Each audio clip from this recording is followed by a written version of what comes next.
This is Aruna Chaudhary and welcome to AP teaching classes. आज हम यहाँ पर ईवीएस में सेकंड यूनिट जो कि पशुओं वाली है उसको डिस्कस करेंगे। इससे पहले हमने पक्षी वाली को समझा था, तो उसमें हमने कंप्लीट वीडियो में हर एक पक्षी जो भी जैसे क्वेश्चन आते हैं आपके ईवीएस में वो कंप्लीट उसमें कवर किया था। ठीक इसी तरीके से आज हम इसमें पशु वाली जो यूनिट है उसे स्टार्ट कर रहे हैं। तो ये काफ़ी लंबी है, तो इसलिए हमें इसको 2 पार्ट में करना पड़ेगा। ठीक है, तो चलिए इसी के साथ में स्टार्ट करते हैं। समझते हैं कि ईवीएस में जो आपका फर्स्ट लेवल रहता है सीटेट में, उसमें किस तरीके से क्वेश्चन पूछे जाते हैं, कहाँ से आते हैं, समझते हुए पूरे कॉन्सेप्ट को चलेंगे। तो चलिए स्टार्ट करते हैं इसी के साथ में। चैनल पर आप आए हैं पहली बार तो चैनल को कर लेना सब्सक्राइब।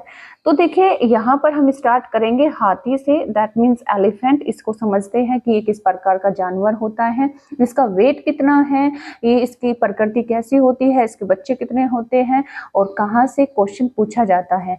सबसे पहले हम यहाँ पर समझेंगे कि विश्व हाथी दिवस जो मनाया जाता है वो कब मनाया जाता है। 12 अगस्त को मनाया जाता है प्रति वर्ष। ठीक है, तो हाथी का जो गर्भकाल होता है यानी कि इसका जो पीरियड होता है गर्भावस्था का, तो वो होता है 12 महीने का। ये 1 साल लेता है पूरा का पूरा। ठीक है, तो जन्म के समय हाथी का जो बच्चा होता है वो करीब, उसका जो वेट पूछ लिया जाता है तो कितने किलो का होता है, वो 104 किलो का होता है। फिर बात करें अगर इसकी कि ये आराम कितने घंटे करता है, तो आराम क्या है कि हाथी बहुत कम आराम करता है। देखो देखने से लगता है बहुत विशाल जानवर है तो बहुत ज्यादा आराम करता होगा, ऐसा नहीं है। ये बहुत कम आराम करता है और वह पूरे दिन में केवल जो है 2 से 4 घंटे ही सोता है। जैसे मतलब जितना बड़ा हाथी है, जितना इसका शरीर है, उस हिसाब से इसको देखने से लगता है कि बहुत आराम की आवश्यकता होती होगी, लेकिन ऐसा नहीं है। ये 2 से 4 घंटे में ही अपनी नींद पूरी कर लेता है। अगर बात करें ये रहता मतलब इसको ज्यादा पसंद जो एरिया है कौन सा होता है, ये पानी एवं कीचड़ में खेलना बहुत इसको अच्छा लगता है। यह एक बहुत अच्छा तैराक भी होता है। ठीक है, बात करें कि हाथी अपनी सूंड, देखो इसकी जो सूंड होती है, हाथी की जो सूंड है आपके मतलब देख पा रहे हो, इसको जब पिक्चर बनाते हैं तो इसको बनाना बहुत पसंद करते हैं हम लोग। तो हाथी अपनी सूंड में एक बार में लगभग कितना 14 से 15 लीटर पानी खींच सकता है। 14 से 15 लीटर, जो कह सकते हैं ना कि हम तो इसका जो है आधा भी एक दिन में नहीं पी पाते, लेकिन ये क्या है एक ही बार में, पूरे दिन की बात नहीं हो रही है, सिर्फ एक ही बार में जब ये हम एक सिप भरते हैं ना, जैसे एक घूंट पीते हैं, तो ये एक ही बार में 14 लीटर पानी जो है खींच लेता है अपनी सूंड से। ठीक है, ये बहुत बड़ा मतलब इसमें एक तरह से कह सकते हैं कि अचंभे वाली बात है। बात करें कि 3 माह के हाथी के बच्चे का जो वजन होता है, क्योंकि जब बच्चा पैदा होता है तब तो वो 104 किलो का होता है लगभग, है ना। लेकिन जब वो 3 माह का हो जाता है, ध्यान देने की बात है, अब बच्चा हो गया 3 माह का, तो हाथी के बच्चे में जो वजन हो जाएगा अब कितना, लगभग 200 केजी उसका हो जाता है। ठीक है, बात यहाँ पर क्लियर हो गई। अब बात करते हैं आगे, समझते हैं। देखिए इनकी विशेषता क्या होती है कि नर और मादा, ठीक है, नर यानी कि मेल और मादा यानी कि फीमेल। तो नर और मादा अफ्रीकी हाथी दोनों के दांत लंबे होते हैं। पूछ लिया जाए कि किस जाति के या फिर किस क्षेत्र के हाथी के दांत लंबे होते हैं, तो अफ्रीकी हाथी के होते हैं, पहली बात। दूसरा यह है कि एशियाई हाथियों में सिर्फ नर हाथी के, यहाँ पर अफ्रीका की बात हमने कवर की है, लेकिन यहाँ पर एशिया की अगर हम बात करें, हमारा जो भारत है उस एशिया महाद्वीप में ही आता है। ठीक है, ये अफ्रीका महाद्वीप की बात हो रही है, ये एशिया की हो रही है। तो एशिया के जो हाथी होते हैं उनमें सिर्फ जो नर यानी कि जो मेल हाथी होता है उसके दांत लंबे होते हैं, जबकि मादा की बात करें तो मादा हाथी के दांत बहुत छोटे होते हैं, है ना, एशिया में। अब बात करते हैं इनकी कि इनके जो झुंड होते हैं, झुंड आपने देखा होगा ना, हाथी मोस्टली झुंड में चलते हैं। तो इनके झुंड में केवल हथिनी, हथिनी यानी कि जो फीमेल होती है, हथिनी तथा बच्चे होते हैं, और झुंड में लगभग 10 से 12 हथिनी एक बच्चे एवं बच्चे होते हैं। आप जैसे वो हाथियों का झुंड देखते हैं तो उसकी विशेषता यहाँ पर ये बताई गई है कि उसमें मेल नहीं होता, यानी कि हाथी नहीं होता है। होता कौन है, सिर्फ हथिनी होती है और बच्चे होते हैं। ये भी क्वेश्चन पूछा जा चुका है कि हाथियों के समूह में, या फिर एक हथनी अपने साथ में कितने लगभग जो है बच्चों को अपने साथ में लेकर चलती है। तो यहाँ पर वेरिएशन आपको मिलेगा 10 से 15, 10 से 12, 10 से 20 इस तरीके से। तो आपको ध्यान रखना है कि 10 से 12 हथनी एवं बच्चे एक झुंड में चलते हैं। नेतृत्व तो सबसे बुजुर्ग यानी कि जो सबसे आगे चलता है, जो एक तरह से लीडरशिप करता है इनमें, जो झुंड में सबसे आगे चलता है, नेतृत्व तो सबसे बुजुर्ग हथनी के द्वारा किया जाता है। जैसे ही बच्चे 14 से 15 साल तक के होते हैं वह अपना झुंड छोड़ देते हैं। ये मोस्ट इम्पोर्टेंट है कि किस अवस्था में हाथी के बच्चे अपना झुंड छोड़ देते हैं, या फिर हाथी जो है अपने बच्चों पर ध्यान देना बंद कर देते हैं तो जब वो 14 से 15 साल के हो जाते हैं। यानी कि हमारे अपने में देखें तो हम 18 साल में एडल्ट हो जाते हैं तो हमारे माँ बाप हमारे ऊपर ध्यान देना बंद कर देते हैं। ठीक इसी तरीके से इनके जो बच्चे होते हैं 14 से 15 साल के जैसे होते हैं ना, तो उनके माँ बाप उनके ऊपर ध्यान देना बंद कर देते हैं या फिर उनको साथ में झुंड में लेकर चलना बंद कर देते हैं, क्योंकि इस अवस्था में वो काफी एक तरह से बड़े हो चुके होते हैं, उन्हीं के लगभग वो हो जाते हैं। अब बात करते हैं कि इनके खाने की, है ना। हमने रहना देख लिया, इनकी जो है विशेषता देख ली, कहाँ पर रहना पसंद करते हैं ये भी देख लिया। अब समझते हैं कि ये एक दिन में जो है पानी तो हमने देख लिया कितना ही पीते हैं, लेकिन खाने की अगर बात करें तो हाथी एक दिन में 100 किलोग्राम से ज्यादा पत्ते तथा झाड़ियां फल खा लेता है। 100 किलोग्राम की बात हो रही है यहाँ पर, ठीक है। तो 100 किलोग्राम से ज्यादा पत्ते, झाड़ियां तथा फल खा लेता है ना। जब इतना बड़ा विशाल जानवर है तो सीधी सी बात है भाई, खाना भी इतना ही वो खाएगा। अब बात करते हैं कि हाथी गर्मी के समय आराम करने के लिए अपने कानों से हवा करते हैं। ये क्वेश्चन पूछा जा चुका है कि वो गर्मी को भगाने के लिए किसका सहारा लेते हैं, पेड़ की छाया का, पेड़ के पत्तों का, या फिर कह सकते हैं कि ठंडे पानी का, या फिर अपने कान का। तो आंसर हो जाएगा अपने कान का, क्योंकि वो अपने गर्मी को मिटाने के लिए, भगाने के लिए अपने कानों से हवा करते हैं। अब बात करें प्रोजेक्ट की, कुछ ऐसे प्रोजेक्ट जो भारत में चलाए गए हैं हाथियों के संरक्षण के लिए, ठीक है, जो पूछे भी जाते हैं, कॉम्पिटिटिव एग्जाम में भी पूछे जाते हैं, आपके सीटेट में भी पूछे जाते हैं, काफी इंपॉर्टेंट है। हालांकि सीटेट में करंट अफेयर्स नहीं आते हैं, लेकिन यहीं से क्वेश्चन पूछे जाते हैं, तो आपको यही स्थिति की आपको तैयार करना है। तो भारत सरकार द्वारा एलिफेंट के संरक्षण के लिए प्रोजेक्ट एलिफेंट 1992 में चालू किया गया। प्रोजेक्ट एलिफेंट, ये आपको ध्यान देना है कि भारत सरकार द्वारा इन हाथियों के यानी कि एलिफेंट के संरक्षण के लिए जो प्रोजेक्ट चला गया वो कब चला गया था, 1992 में। ये एक तरह से तालिका बनाकर और मिलान वाले में ये इस तरह के क्वेश्चन डाल देता है, तो आपको ध्यान देना है 1992, ठीक है।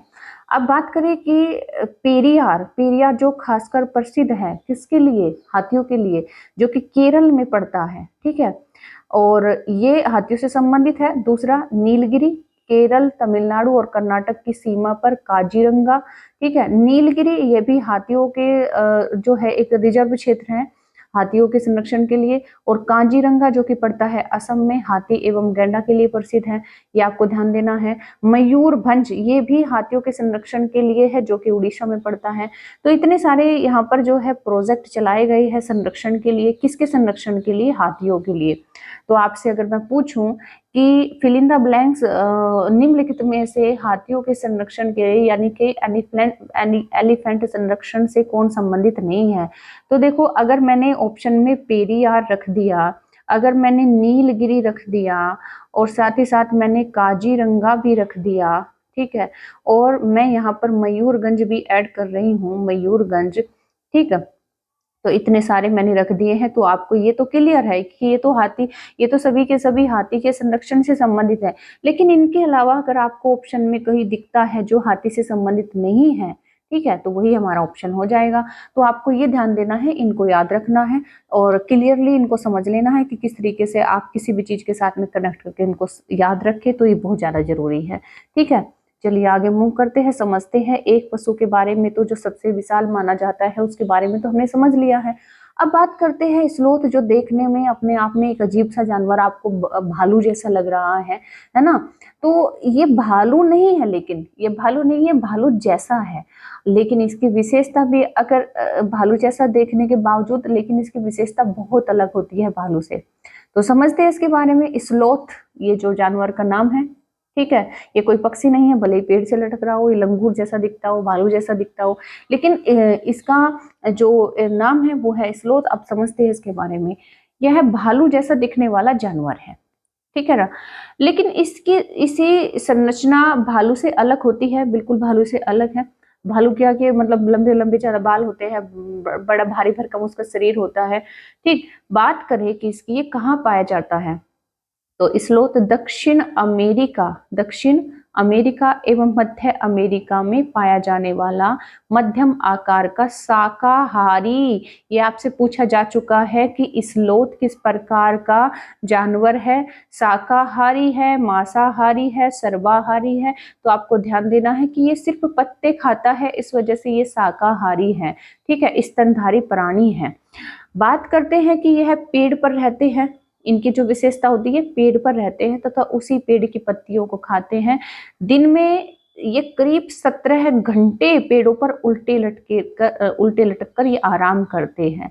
ये विशेषता इनकी खासकर पूछी जा चुकी है कि वह कौन सा पशु है जो पेड़ पर उल्टे लटक कर कई घंटों तक आराम करता है। तो आपको जो है भालू, स्लोथ और चिंपैंजी या फिर उसमें चमगादड़, हालांकि वो पक्षी हो गया लेकिन बावजूद उसके कंफ्यूज करने के लिए रखते हैं।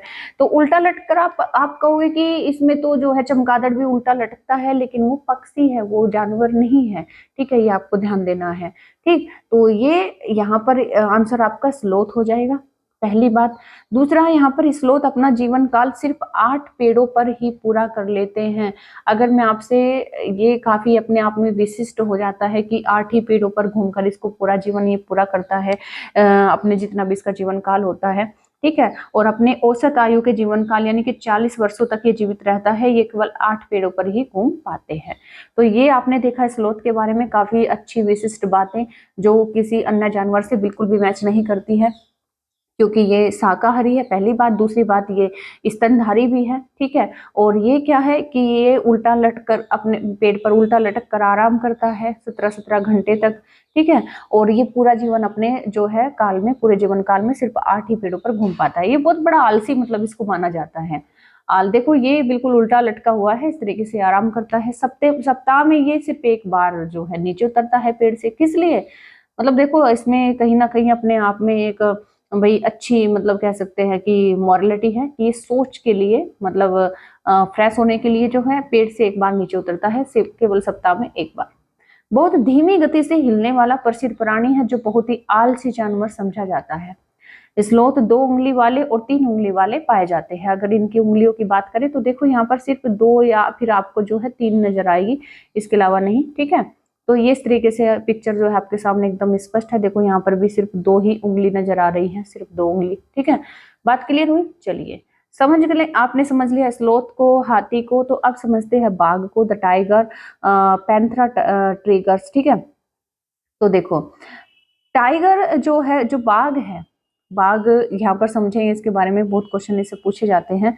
तो बाघ अंधेरे में मनुष्य से 6 गुना बेहतर देख सकता है। अगर दृष्टि की बात करें तो चील की भी बहुत, जो है गिद्ध की भी बहुत तीव्र दृष्टि होती है, लेकिन वो पक्षी है, ठीक है। यहाँ पर हम जानवरों की बात कर रहे हैं। तो जानवरों में दृष्टि की, जो बेहतर दृष्टि की उससे नजर से देखे तो सबसे बेहतर दृष्टि किसकी मानी जाती है, तो वो बाघ की ही मानी जाती है, क्योंकि अंधेरे में भी 6 गुना बेहतर ये देख सकता है। किससे? मनुष्य से। बाघ के दोनों कान बाहर की आवाज को इकट्ठा करने के लिए अलग अलग दिशाओं में घूम जाते हैं।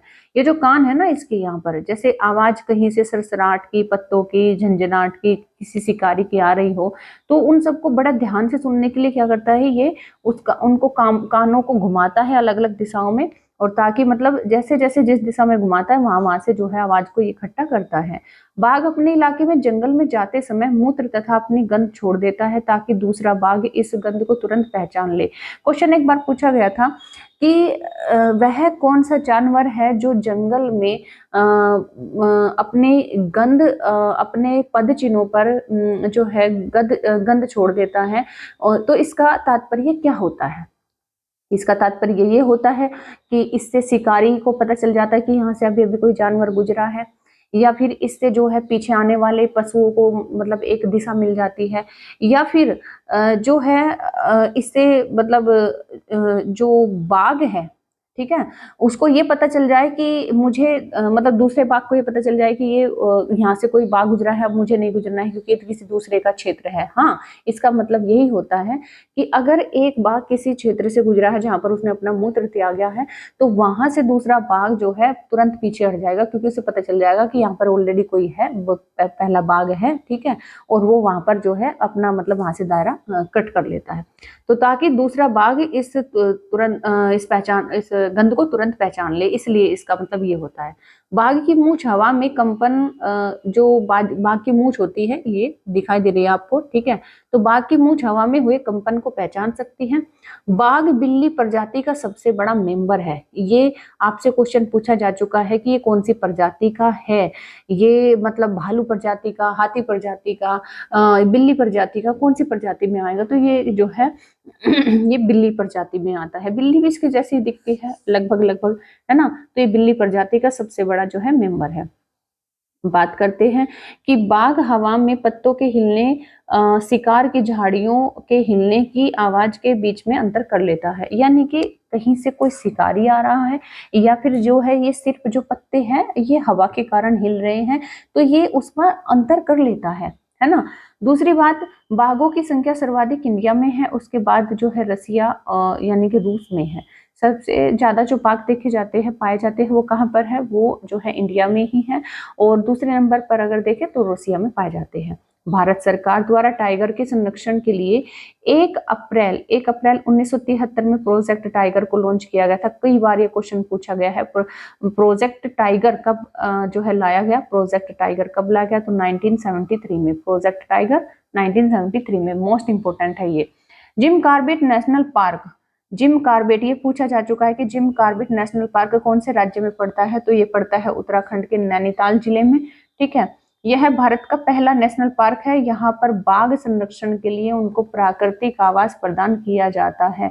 तो यह किस प्रकार का पार्क है, तो यह आवासीय है, उनको प्राकृतिक आवास प्रदान किया जाता है, ठीक है, पहली बात। दूसरी बात, इसको ध्यान कैसे रखें, ये भी इस तरीके से आपको जो है मतलब इस तरीके से आपको लिंक करके याद रखना है कि जिम, यहाँ पर जो है जिम कॉर्बेट कहाँ पड़ता है, तो उत्तराखंड राज्य में पड़ता है, ठीक है। ये क्वेश्चन काफी बार पूछा जा चुका है।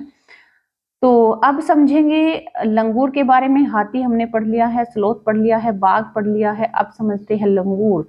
लंगूर का सामना आपसे जीवन में कभी ना कभी हो चुका होगा, ठीक है, तो लंगूर आपने अभी तक तो देख लिया होगा कई बार। लंगूर और बंदर में अंतर आप जानते ही हैं, ठीक। तो लंगूर एक विशेष प्रकार का बंदर है। लंगूर की जो विशेषता होती है, बंदर की एक प्रजाति है। पूंछ बहुत अधिक लंबी होती है तथा मुंह, हाथ एवं हथेलियां, पैरों के तलवे आदि काले होते हैं। ये आप देख पा रहे हो ना, ये काले हैं और इसका मुंह भी काला है, ठीक है। लंगूर बंदरों से कम आक्रामक होते हैं, सीधी सी बात है, ये मतलब उतना आक्रमण नहीं करते जितना बंदर करते हैं, और यह घनी आबादी की अपेक्षा जंगलों में अधिक रहना पसंद करते हैं।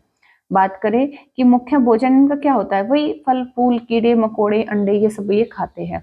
अगर लंगूर को देखें तो लंगूर जंगल में सबसे ऊंचे पेड़ पर बैठकर अपना आसपास आने वाली मुसीबतों के निपटने से लिए अपने साथी को संकेत देता है और उन्हें चौकन्ना रखता है। इसमें कुछ खास विशेषता है नहीं, इससे इतना क्वेश्चन आते भी नहीं है, ठीक है। लेकिन एक क्वेश्चन जरूर यहाँ पर बनता है कि वह जानवर कौन सा होता है जिसकी पूंछ, मुंह, हथेली, तलवे काले होते हैं, तो उसी में मैचिंग में आप मैच करोगे किसके साथ में, लंगूर के साथ में, ठीक है ना। क्वेश्चन नंबर, अब समझते हैं यहाँ पर केंचुआ के बारे में। केंचुआ, ओह, देखकर ही थोड़ा अजीब लगता है, लेकिन फिर भी इससे संबंधित क्वेश्चन पूछे जाते हैं, ठीक है। तो केंचुआ जो जिसको किसान का मित्र कहा जाता है, क्यों कहा जाता है ये भी समझेंगे, है ना।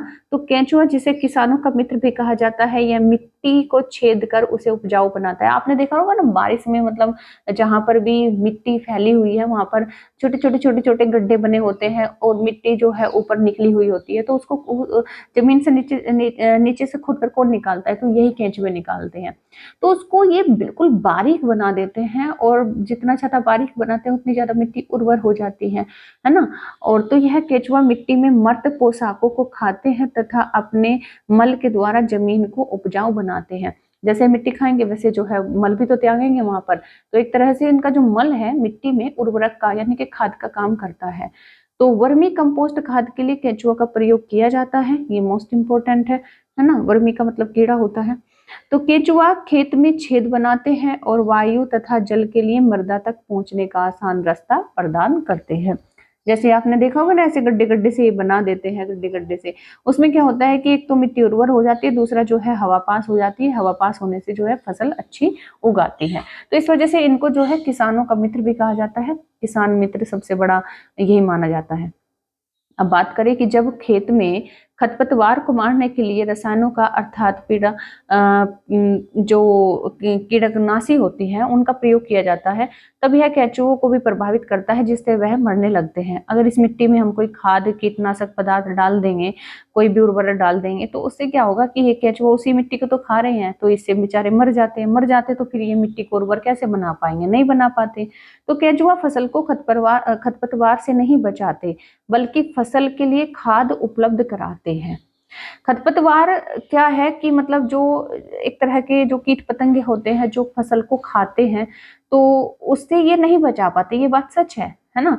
लेकिन ये फसल के लिए खाद उपलब्ध कराते हैं, यानी कि जो मतलब ये एक तरह से मिट्टी खाकर जो अपशिष्ट छोड़ते हैं वो इनका जो है खाद का काम करता है, तो खाद उपलब्ध कराते हैं। वर्मी कंपोस्ट से बनी खाद फैक्ट्री में रसायनों से बने उर्वरकों से सस्ती होती है। इस तरीके से जो केंचुओं से खाद हम बनाते हैं ना, और एक तरफ जो फैक्ट्री में रसायन बनते हैं, खाद बनते हैं खेतों में डालने के लिए, तो उस खाद से ये वर्मी कंपोस्ट से बनी जो खाद होती है बड़ी मतलब एक तरह से अच्छी होती है, सस्ती होती है। ठीक है। तो इस तरीके से हमने समझा हाथी के बारे में, लंगूर के बारे में, बाघ के बारे में, केंचुआ के बारे में, तो हमने इन्हें पढ़ा है। और ये मोस्ट इम्पोर्टेंट यहाँ से हमने कॉन्सेप्ट को क्लियर किया है, इससे संबंधित काफी क्वेश्चन आते हैं। तो उम्मीद करती हूँ कि आपको ये थ्योरी समझ में आई होगी। ठीक है, आपको हेल्पफुल बिल्कुल रहेगी आपके लिए। बाकी लोगों को भी शेयर करें जिसके लिए वैल्यूबल हो सकती है, जो जरूरतमंद है ना, जो जिनके लिए कह सकते हैं कि इनको इसको समझना आसान हो। ये क्लास अच्छी लगी है तो जरूर शेयर करें और लाइक करना बिल्कुल मत भूलें।